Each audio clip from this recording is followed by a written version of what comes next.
अच्छी तरह सुनिए, धमाका है ये। राकेश त्रिपाठी जी, आपकी सरकार, इतने वर्षों से चल रही सरकार, जिसमें 15 महीने का टाइम कमलनाथ जी को मिला था, फिर आपने छीन लिया उनसे। इस बार भी यही कह रहे हैं कि जनता वोट किसी को डाले, बीजेपी सरकार बना ही लेगी। शिवराज सिंह चौहान को लोग मामा यूं ही नहीं कहते हैं। ये लाडली बहना 1,31,00,000 बहनों के खाते में 1250 राशि पहुंचा करके उनको स्ट्रेंथन करने का काम किया है। वरना इसी मध्य प्रदेश में पहले पोषण की कमी से यहाँ चाइल्ड सेक्स रेशियो महिलाओं का कम हुआ करता था, लेकिन आज कैसे सेक्स रेशियो चेंज हुआ है, कैसे महिलाएं आज यहाँ की सशक्त हुई हैं, और जहां महिलाएं सशक्त होती हैं वो राज्य अपने आप सशक्त हो जाता है। और इसीलिए आज मध्य प्रदेश जो देश का दिल है, अगर दिल बीमार हो जाएगा तो देश बीमार हो जाएगा। इसलिए बीमारी फैलाने वाले इन कांग्रेसियों को मध्य प्रदेश की जनता आने नहीं देगी। ओ अच्छा, अंजना जी, अपनी बात ये कहकर मैं शुरू करना चाहती हूँ कि कैसे कैसे मंजर नजर आ रहे हैं। एमपी में दुख दर्द से लोग चिल्ला रहे हैं, कह रहे हैं बदल दो इस तालाब का पानी, ये कमल के फूल अब कुमलाने लगे हैं। देखिए, 18 साल के शिवराज सिंह चौहान के कुशासन में समाज का कोई ऐसा वर्ग नहीं है जो प्रताड़ित ना हुआ हो, शोषित ना हुआ हो, जिसके ऊपर अत्याचार ना हुआ हो। आज मध्य प्रदेश में महंगाई अपरंपार है, 29,000 घोषणाओं की बौछार है, 4 लाख करोड़ के ऋण का भार है, कुपोषण से बच्चे जो छोटे छोटे हैं जार है, लाडली के नाम पर 18 महिलाओं के साथ रोज बलात्कार है, किसान आत्महत्या करने के लिए खड़ा तैयार है, 39 लाख नौजवान बेरोजगार है। ऐसी निकम्मी और नाकारा ये शिवराज सिंह चौहान की सरकार है। सवाल जुम करो।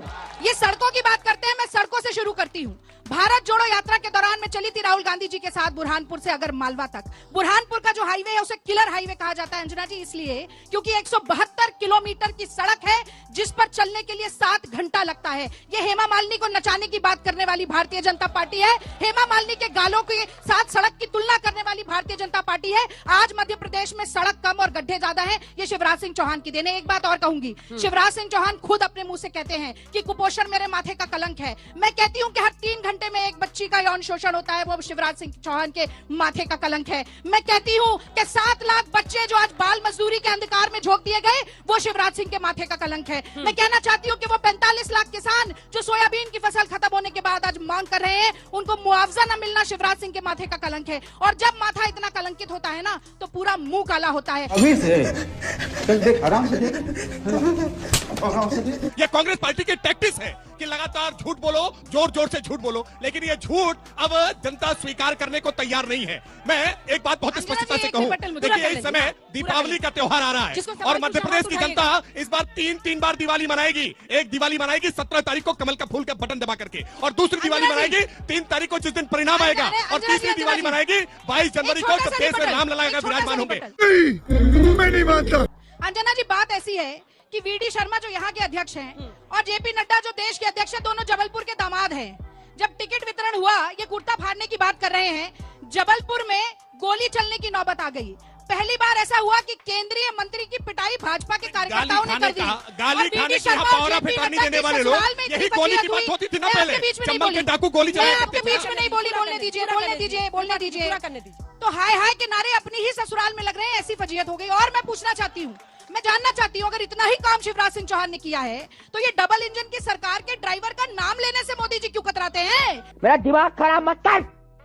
सवाल दोनों पार्टी के प्रवक्ताओं से है मेरा, और कुछ साहित्यिक अंदाज में है मैम, तो कि ये चुनावी समंदर में गहरा भंवर, ये चुनावी समंदर में गहरा भंवर, नेता जाएंगे अब तो गरीबों के घर। ये बिजली, ये पानी, ये शिक्षा, रोजगार, कहते हम जीतेंगे तो आएगी खुशियां तेरे द्वार।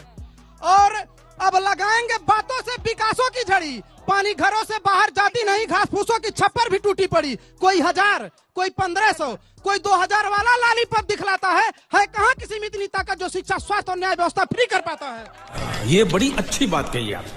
मेरा सवाल बीजेपी प्रवक्ता से है। आप कहते हैं कि कांग्रेस ने कर्ज माफी नहीं की, तो आपने क्या किया है किसानों के लिए? वो आज भी मर रहे हैं, आपका क्या एक्शन है उनके लिए? क्या कदम उठाए आपने? मैं भारतीय जनता पार्टी के आदरणीय प्रवक्ता जी से पूछना चाहता हूं कि जब कोरोना काल में कर्फ्यू लगा हुआ था तो इन्होंने बताया कि 2339 मैट्रिक टन पोषण आहार इन्होंने गरीबों को बंटवाया ट्रकों से, लेकिन जब वो नंबर चेक किए गए तो कहीं ऑटो का नंबर, कहीं साइकिल का नंबर, कहीं मोटरसाइकिल का नंबर। ये बताएं कि कर्फ्यू में इन्होंने कहां राशन बंटवाया और 23,000 करोड़ का घोटाला शिवराज सिंह बेशर्मो, शर्म करो, शर्म। मैडम, मेरा कांग्रेस वालों से सवाल है। बहन ने बताया कि राहुल गांधी साहब उन्होंने पदयात्रा की।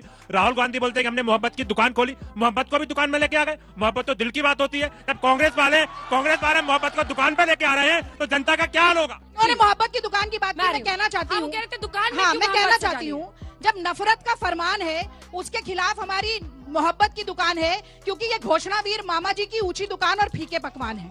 और अंत में मैं ये जरूर कहूंगी कि वसुधा का नेता कौन हुआ, भूखंड विजेता कौन हुआ, अतुलित यश क्रेता कौन हुआ, नवधर्म प्रणेता कौन हुआ, जिसने न कभी विश्राम किया, विघ्नों में चलकर काम किया, कन्याकुमारी और कश्मीर को इस सड़कों से नापने वाले, घर घर में जाके जनता की नब्ज टटोलने वाले, समस्याओं को समझकर उनका निवारण करने वाले अगर कोई एक नेता देश में है तो वो राहुल गांधी है। एसी के कमरे में बैठकर मोदी की तरह मन की बात थोपने का काम हम नहीं करते। मामा की तरह घर में बैठकर 29,000 घोषणा करके 4 लाख करोड़ का ऋण प्रदेश पर लादने का काम हम नहीं करते। अंजना जी, ये हुई ना बात। ठीक है, ये राहुल जी का नाम ले रही थी, इधर मोदी मोदी के नारे लगने लगे। कहाँ है? पीएम मोदी मोदी मोदी चुनावी सुनाई मैदान दे में रहा है। हर जगह उतार देते मैं तो हैं। मध्य प्रदेश की पीएम जनता से- भरोसे हर राज्य में बीजेपी। मैं तो- प्रधानमंत्री नरेंद्र मोदी को, अपने केंद्रीय मंत्रियों को, अपने सांसदों को क्यों उतार रहे हैं? मुझे ये सवाल बहुत अच्छा लगा।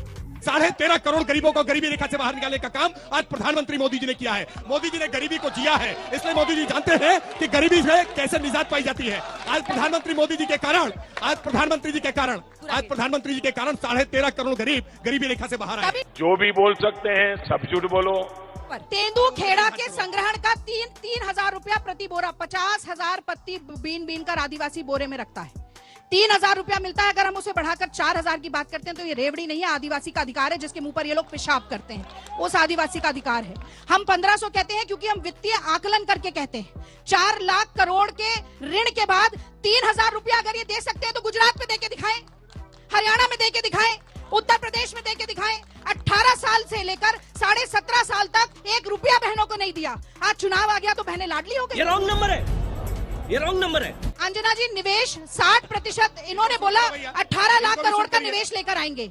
18 साल में 18 रुपए का निवेश नहीं लेके आए। प्राइवेट सेक्टर में 60% की कमी आई है। अर्थव्यवस्था कैसे ठीक होगी? हम ठीक करके दिखाएंगे, क्योंकि 30,000 करोड़ के ऋण को 40 लाख करोड़ तक पहुंचाने का काम इन्होंने किया। अर्थव्यवस्था कैसे संभाली जाती है हम बताएंगे। मोदी जी की बात कर ठीक है, अभी आपने नरेंद्र तोमर का एक लाइन कहा था। आपने नरेंद्र तोमर के कॉन्टेक्स्ट में आपने एक वीडियो की बात की। ऐसा ही एक वीडियो और आया है छत्तीसगढ़ में, जो महादेव गेमिंग ऐप स्कैम को लेकर है। तो फिर उस वीडियो को भी मान के फैसला कर दिया जाए। छत्तीसगढ़ में डिबेट करिए ना, मैं बोलूंगी आज मध्य प्रदेश की बात को। आप छत्तीसगढ़ क्यों ले जा रही हैं? आप क्यों बचा रही हैं? आप क्यों बचा रही हैं? आप क्यों बचा रही हैं? महाकाल की बात की, मैं महाकाल घोटाले की बात करती हूँ। ये भगवान के घर में डाका डालने वाले लोग हैं। राम मंदिर की चंदा चोरी से लेकर राम राजा दरबार की चढ़ावा चोरी करने वाले लोग हैं। अगर हम करें तो करें क्या, बोले तो बोले क्या। भाजपा का विरोध करो, मोदी को गाली दो, जहां भी जाओ बस दिन रात सुबह शाम मोदी को गाली दो।